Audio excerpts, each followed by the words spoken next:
Halo semuanya, kembali lagi dengan kami kelompok 7, di mana kali ini kami akan membawakan materi mengenai motivasi, tetapi terlebih dahulu kami akan memperkenalkan diri, di mana saya sendiri Rina Talina Sitanggal, bersama kedua teman saya yaitu Maria Vincentia Sialoho dan Melin Amanda Simalango dalam mata kuliah pengantar manajemen. Sebelum lebih dalam membahas mengenai motivasi, kita bahkan sudah sering mendengarkan kata motivasi.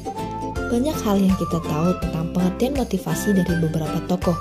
Motivasi berasal dari kata motif yang berarti dorongan atau rangsangan atau juga daya penggerak yang ada dalam diri seseorang. Motivasi adalah total daya penggerak di dalam diri yang menimbulkan kegiatan menjamin ini dan memberikan arah pada kegiatan jadi tujuan yang sedang dapat tercapai. Motivasi adalah gejala psikologis dalam bentuk dorongan yang timbul pada diri seseorang secara sadar untuk melakukan sesuatu tindakan dengan tujuan tertentu.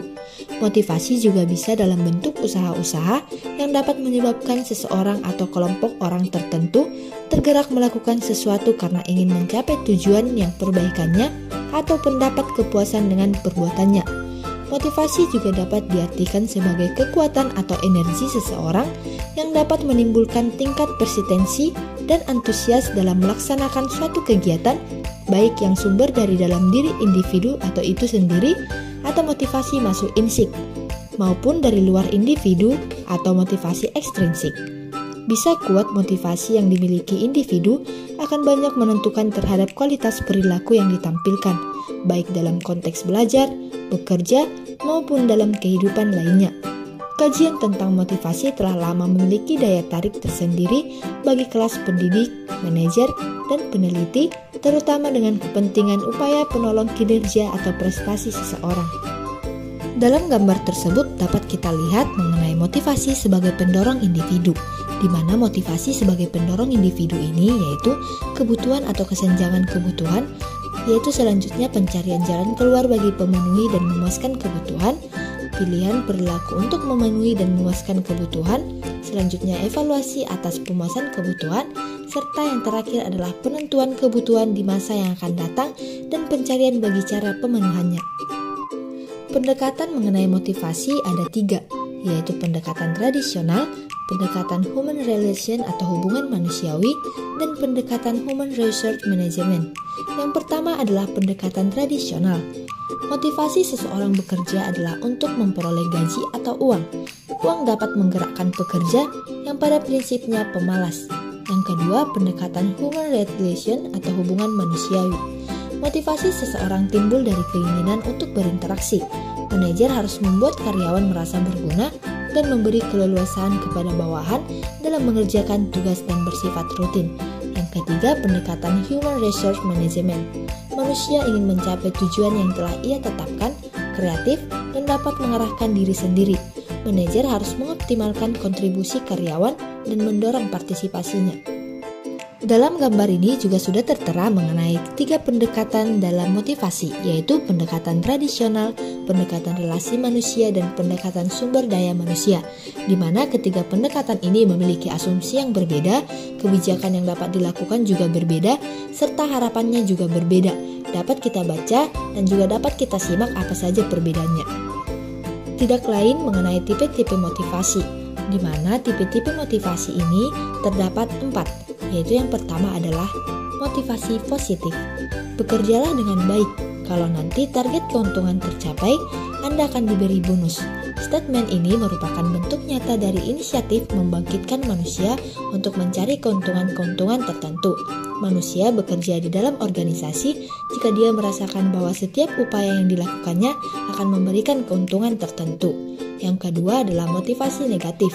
Siapa saja yang sering terlambat datang atau sering membolos akan dipotong gajinya.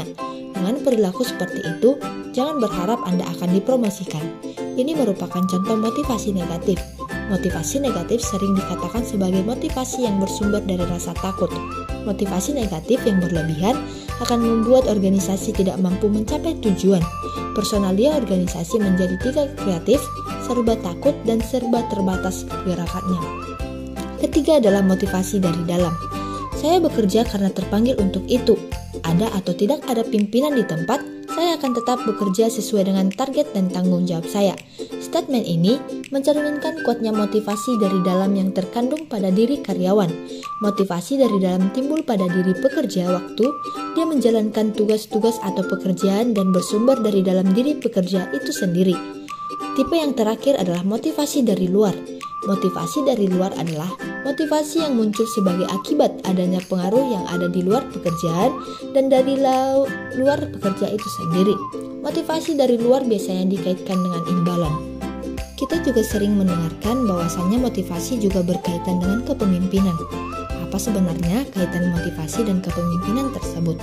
Pelaksanaan tugas dan pekerjaan merupakan suatu kewajiban bagi para pegawai di dalam suatu perusahaan atau organisasi. Kemudian di dalam pelaksanaan tugas dan pekerjaan tersebut tentunya pasti memiliki suatu tujuan yang sama, yakni menunggu suatu hasil pekerjaan dan tugas yang baik serta memuaskan yang sesuai dengan apa yang telah ditentukan sebelumnya. Untuk mendapatkan hasil pekerjaan yang baik dan sesuai dengan tujuan suatu perusahaan atau organisasi, maka setiap pemimpin harus memiliki suatu aturan dan ketentuan yang ada dan dalam bentuk kebijakan. Kebijakan ini dibuat dengan maksud agar setiap komponen organisasi melaksanakan tugas sesuai dengan tujuan yang telah diterapkan. Dalam upaya mencapai tujuan tersebut, perlu adanya suatu faktor yang memiliki oleh para pegawai, yakni semangat kerja. Semangat kerja itu sendiri timbul dan tumbuh dalam diri pegawai yang disebabkan oleh adanya motivasi dari pemimpin. Dalam arti pemimpin atau pewirausaha memberi motivasi atau dorongan untuk pegawai atau anggotanya, baik kebutuhan batin maupun kebutuhan lahir.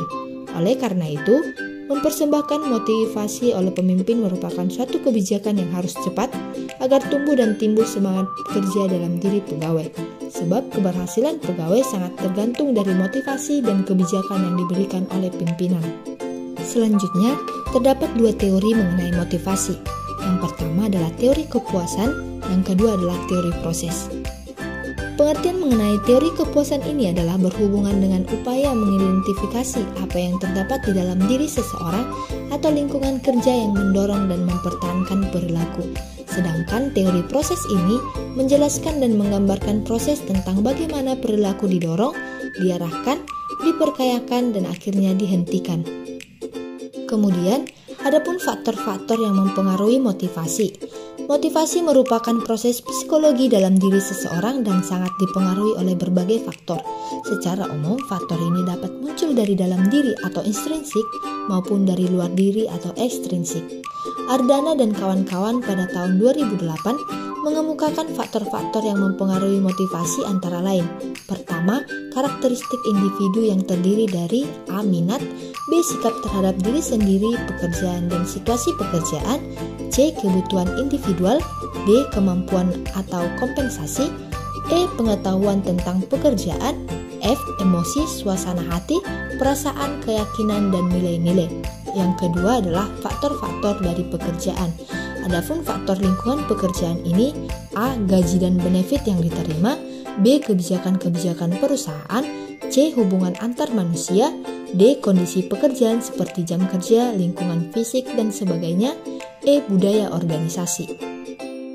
Faktor lain yang dapat mempengaruhi motivasi yaitu menurut Sutrisno pada tahun 2011. Yang pertama, faktor eksternal atau berasal dari luar diri karyawan yang dapat mempengaruhi motivasi tersebut mencakup antara lain 1. Lingkungan kerja yang menyenangkan, 2. Kompensasi yang memadai, 3. Supervisi yang baik, 4. Adanya jaminan pekerjaan, 5. Status dan tanggung jawab, 6. Peraturan yang fleksibel. Yang kedua adalah faktor internal berasal dari dalam diri karyawan yang mempengaruhi pemberian motivasi pada diri seseorang antara lain yang pertama, keinginan untuk dapat hidup, kedua, keinginan untuk dapat memiliki, ketiga, keinginan untuk memperoleh penghargaan, keempat, keinginan untuk memperoleh pengakuan, dan yang kelima adalah keinginan untuk berkuasa. Kita juga perlu tahu mengenai tujuan pemberian motivasi. A. Mendorong gairah dan semangat kerja pegawai, B. Meningkatkan moral dan kepuasan kerja pegawai, C. Meningkatkan produktivitas kerja pegawai, D. Mempertahankan loyalitas dan kestabilan pegawai organisasi, E. Meningkatkan kedisiplinan dan menurunkan tingkat absensi pegawai karyawan, F. Mengefektifkan pengadaan pegawai, G. G. Menciptakan suasana dalam hubungan kerja yang baik. H. Meningkatkan kreativitas dan partisipasi pegawai. I. Meningkatkan tingkat kesejahteraan pegawai. J. Mempertinggi rasa tanggung jawab pegawai terhadap tugas-tugasnya. K. Meningkatkan efisiensi penggunaan alat-alat dan bahan baku. Terdapat dua juga mengenai metode motivasi. Yang pertama adalah metode langsung atau direct motivation. Motivasi langsung adalah motivasi atau material dan non-material yang diberikan secara langsung kepada setiap individu karyawan untuk memenuhi kebutuhan serta kepuasannya. Jadi sifatnya khusus seperti pujian, penghargaan, tunjangan hari raya, bonus, dan bintang jasa. Yang kedua adalah motivasi tidak langsung atau indirect motivation. Metode tidak langsung adalah motivasi yang diberikan hanya merupakan fasilitas-fasilitas yang mendukung serta penunjang gairah kerja atau kelancaran tugas sehingga para karyawan betah dan bersemangat melakukan pekerjaannya.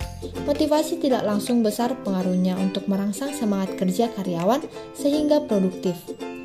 Ada pula mengenai manfaat motivasi.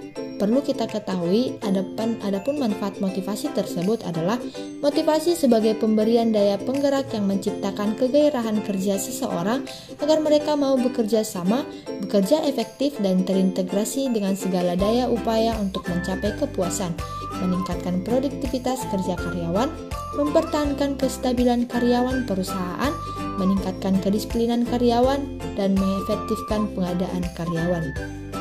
Dari materi ini kami mengangkat studi kasus tentang motivasi, yaitu dalam suatu perusahaan terdapat seorang karyawan yang selalu bekerja dengan gigih, keras, dan cepat-tepat. Karyawan tersebut selalu berfokus mengerjakan tugasnya dengan baik untuk mencapai suatu tujuan yang diharapkan. Pemimpin atau atasan melihat pekerjaan karyawannya itu sehingga ia pun ikut meniru cara kerjanya dan kemudian dia memberikan penghargaan terhadap hasil kerjanya. Bahkan ia menjadikan karyawannya sebagai contoh yang baik di perusahaan tersebut. Karyawan yang gigih tersebut menjadi motivasi di perusahaan dengan gaya kerja yang baik dan bagus. Karyawan lain pun akan perlahan menjadikan dia sebagai contoh dan akan meniru dia juga.